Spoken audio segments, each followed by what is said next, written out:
I went to locals again, playing Traptrix. Again, I chose Traptrix because for the other decks I want to play, I currently don't have all the cards yet, at least. And I wanted to try out some new cards in Traptrix. And first of all, I want to show you the deck I was playing. 3 Mermelio, 3 Mantis, 3 Pudica, 2 Dionea, 1 Vestikudo and 1 Arachnocampa. I'm currently thinking of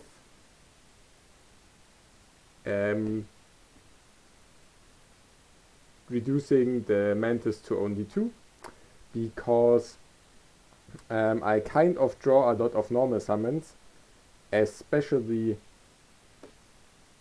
these 8 here. Pudica is not so bad, I think, to draw in combination with the other normal summons because you get the field spell and another normal summon, which is very nice. Also, Pudica often doesn't get Veilered or Ashed because most opponents just keep that for the Sarah. So I'm thinking about cutting 1 Mantis and either replacing it with a second Arachnocampa just to play better through hand traps, because I think Arachnocampa really helps with that if your normal summon gets hand trapped. Or maybe also bump my hand trap or non-engine count up to 12. But that are the Traptrix monsters I'm playing. Then for the Pudica, I play the 1 Garden. Then for the traps, again a very trap hole heavy lineup. 3 Holotea, which is just great in this deck. I used this a lot this tournament because of the matchups, which I will talk about at the end. 2 Gravediggers, because if I'm going first, I want to minimize the risk of drawing my only copy and being vulnerable to Nibiru. Then 1 Floodgate, 1 Terrifying, 1 Nightmare, and I again tested with the Banishing, which I think is just great.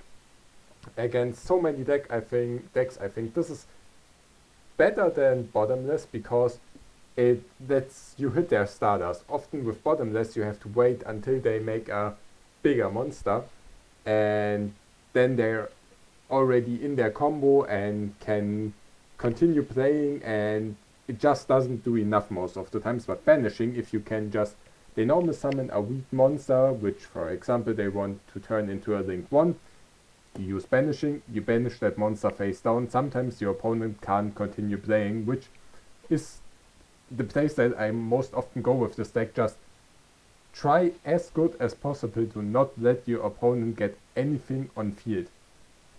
Again, sometimes you have to wait, against some decks you have to wait for the right moment to trapple, but against the most decks you just want to completely shut down everything they do, because it's kind of hard.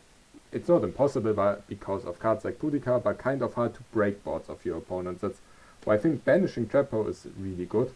The only thing I'm not so sure about at the moment is Terrifying.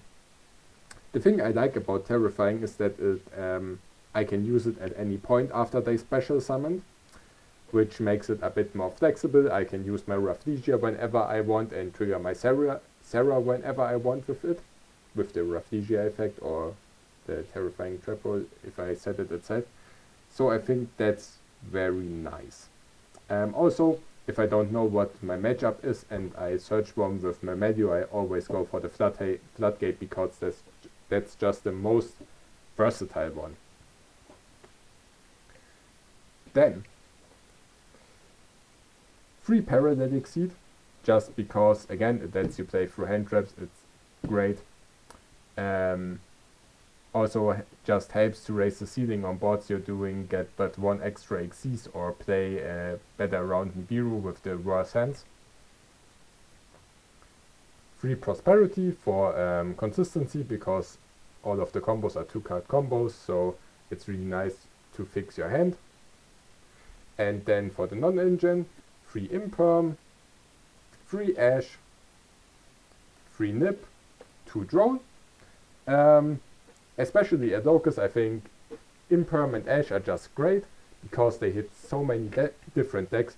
Nibiru I also think is just great, and Traptrix because stopping your opponent from building a board is so important. It's so hard to break an established board, and Nibiru, if you do it at the right time, can so often just stop your opponent. Some decks can play around it and then you just side it out, but I think it's really, really good. Droll and Dogbert also can stop many decks, but I think Nibiru is more impactful at the moment, so I play Nibiru instead of Droll. 3 times the last Droll is in the side deck. I set it in depending on the matchup, but for my blind first game, I prefer 3 Nibiru. Then, for the extra deck, 3 Sarah, I wouldn't cut that down. Today, this time, not today, yesterday, I had several situations where I even regretted banishing one of my Sarahs with Prosperity, so playing 3 I think is the correct ratio, because you sometimes go through so many of them. If you get hand trapped, maybe even 2 on the first turn, yeah. 1 Oedipus for OTKing. This monster is also just amazing, giving 1000 attack to every one of your other Traptrix. Makes it so easy to kill an opponent just in 1 battle phase, and also her pop and negate is very nice. 1 Rafflesia, which I finally cut down to 1 because I didn't really make 2 any time. I'm not entirely sure if I will keep it that way, because there were 1 or 2 situations where I was thinking maybe a second one would be nice, but for now I will leave it that way. But I think the extra deck will be still evolving over time, because there's just so much room to play around with, and it's just trying to find the best toolbox you can get, I think, and not sure if maybe 2 Rafflesias is the best one. 1 Adomarus, also very helpful with the OTKs. 1 Pingu, nice going first to search follow-up, or with bad hands trigger Sarah, and her second effect is just very nice when it comes up to get rid of opponent's monsters in their graveyard or banish, so they can't use their effects. Redoer, really good card, because you can make it. You can always make it with a trap if you want, with your Odotea. 1 Zeus to clear boards.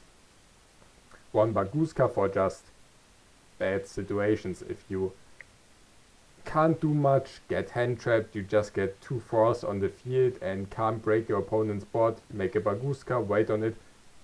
If possible, Sarah and Baguska, because Sarah is attack position and doesn't get negated by Baguska, so I think it's, even though it doesn't come up too often, I think it's really, really good to have, and as I said, it's the extra deck is just trying to get the best tools available to me.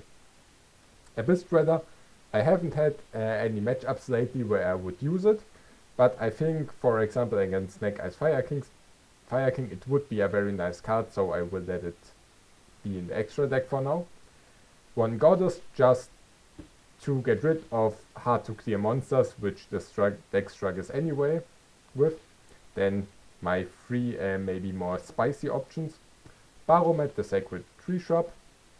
Haven't used it that much yet, but I think it has some potential with Traptrix and I want to keep testing with it. And then I played Utopia and Utopia the Lightning for also getting over strong boss monsters and maybe even killing an opponent.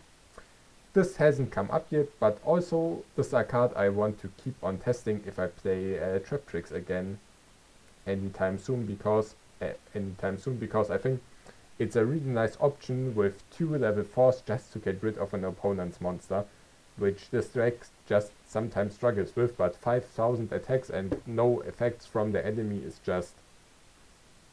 It sounds so good, I want to keep testing it. If it is not good enough, I will do it out again, but these cards are also very cheap, so I want to try it here.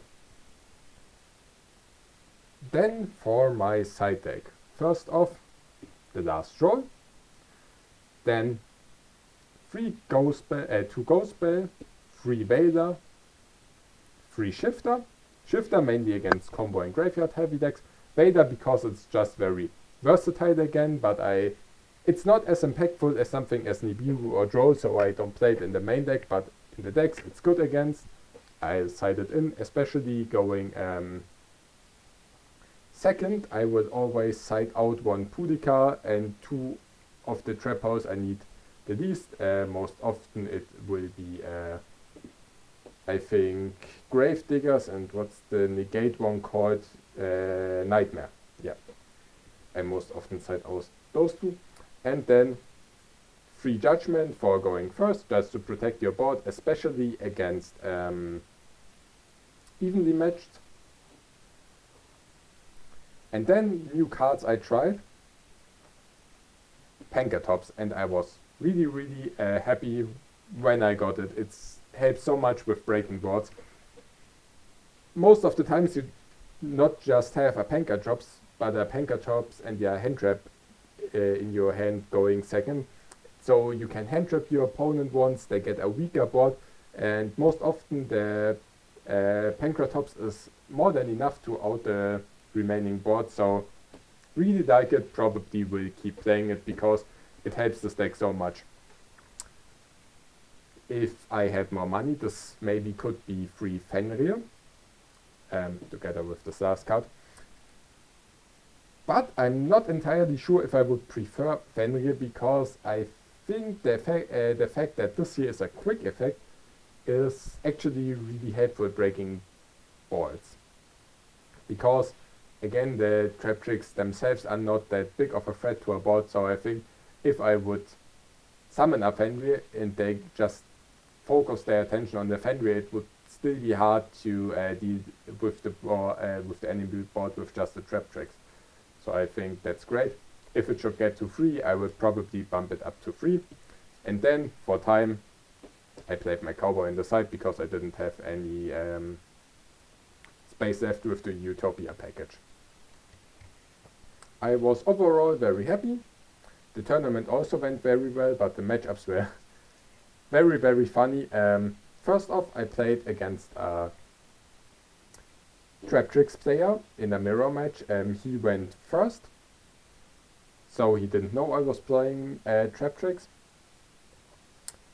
He set up, but I had a somewhat easy time breaking his board. I think I hand trapped him once, I'm not entirely sure, but he set up a, I have to think, he got a Rafflesia, a Sarah, and then this one tree, dog, hyper, don't know what, and Aromathy Jasmine. But I could break his board. I don't think in one turn. I think it.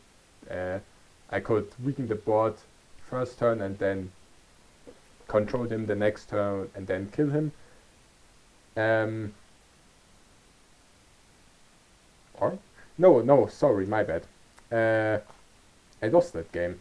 I just saw because I have written the life points. I lost that game, but second game I just controlled going first, and third game I could break his board with Pankatops. That was the real order of things. But it was not too hard, I would say. I kind of like the Traptrix mirror. It's a bit slow, but you have to think a lot, and all the little effect of your Traptrix monsters matter so much more than in other duels, and it was really funny. Next game I played against Salamangreat. I lost 1-2. First game it was a big back and forth, but he just killed me. Wait, I win? No, he won, sorry. Yeah. First game it was a bit back and forth, but he could kill me in the end. Second game I went first, controlled it, killed him second turn. Third game he started, but I hand trapped him very heavy, and then it got into a really slow grind game where he basically just had an SP Little Knight and I would normal summon a monster every turn, more or less, but I lost that in the end because of time, but I couldn't have come back from it. Also was very funny, he told me after we played on Monday and I beat him, he actually adjusted his deck a bit and included a 1700 attack starter, I don't think Ladybug or something, to counter my Vanishing Trap Hole, which to be honest I feel very honored about that. Then next game was against Mikanko, clean 2-0, he let me go first, both games, even though he won the dice roll. And also after losing the first turn, I know Mikanko is like a board breaker deck, but I think in the second game he should have started. I don't know if Mikanko can do anything going first, but letting me go first I think was a big mistake because he couldn't play through anything. Everything he did, I just stopped. He summoned a monster, I popped it, he activated a equip spell, I destroyed it with Medio, and because also his monsters are all 0 attack, Banishing Trap Hole just banished his ritual monster. Yeah, that went pretty badly for him. Nothing more to say. Getting the Traptrix player going first is, for the most decks, I think, not very good. To be honest, with the new Tempai Dragons coming, I don't know if they can do it, but they probably have a better chance because of the high amount of hand traps they can play, which really hurt us. And the last game again was against Traptrix. Was a very funny match, very skillful. I had a feeling my enemy was also very good, but maybe I think he's a very good Yu-Gi-Oh player, but maybe not that. Maybe just not as in depth in Traptrix as I am, because it's the deck I play the most, because it's the best deck I currently have. First game, who started? He started, but I could hand trap him turn 1 and then clean up and control the next couple turns and kill him. Game 2, he began, and I just had a hard time breaking through spot, and the last game was a real back and forth, but luckily I could deal a lot of damage to him in my second turn. He was remaining on 200 life.